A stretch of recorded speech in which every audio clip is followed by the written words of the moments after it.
It's September 20. Not so long ago, a civilian friend asked me if it is possible to be in the military right now without getting PTSD. I honestly answered that I did not know the answer to this question since I myself came into the army with an old, long formed PTSD.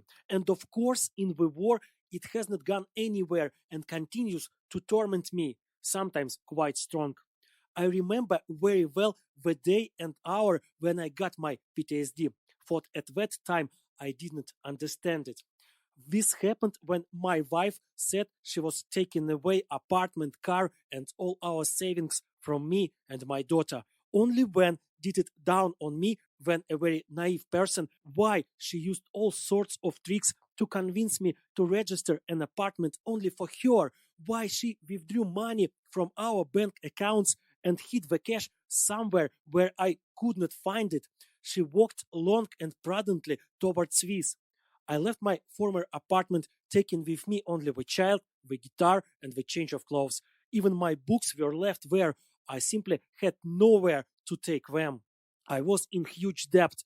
I borrowed a lot of money to buy an apartment, and despite the fact that I no longer lived in it, I still had to pay a considerable amount to the bank every month.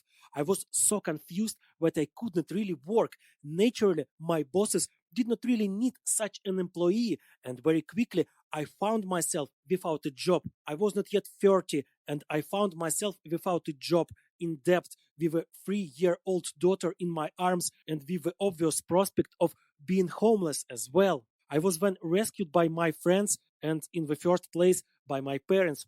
Without their help, I would never have climbed out of the hole into which I was driven by the person whom I considered the closest in the world. She just used me and our daughter, and when she got everything she could, she just put me out the door. I often recall this marriage of mine later when I found myself in unpleasant situations, and the situations no longer seemed so unpleasant. Several hours of interrogation by dudes from Hamas? Nonsense. My marriage was much worse. Got under mortar fire in eastern Ghouta near Damascus, still not as dangerous as my marriage. Accidentally drove into ISIS controlled territory in Iraq. Even that seems like a pale shadow of a nightmare my marriage has been. Before this war, there was nothing worse than my marriage. It was the standard of filth and abomination. It seemed that nothing could be worse, but if I survived this nightmare, when I would endure everything else easily and naturally. I was deluded. You cannot be prepared for the war that comes to your homeland, no matter how difficult and dangerous your past is. I can no longer say to myself, but my marriage was even worse, because there is nothing worse than the horror in which my homeland is now. I would give away 100 more apartments and cars, pay off a bunch of loans, and donate all my books if only this war never happened. But it is impossible, and people keep dying at the whim of some stupid old guy who obviously suffers from much more serious psychological disorder than PTSD.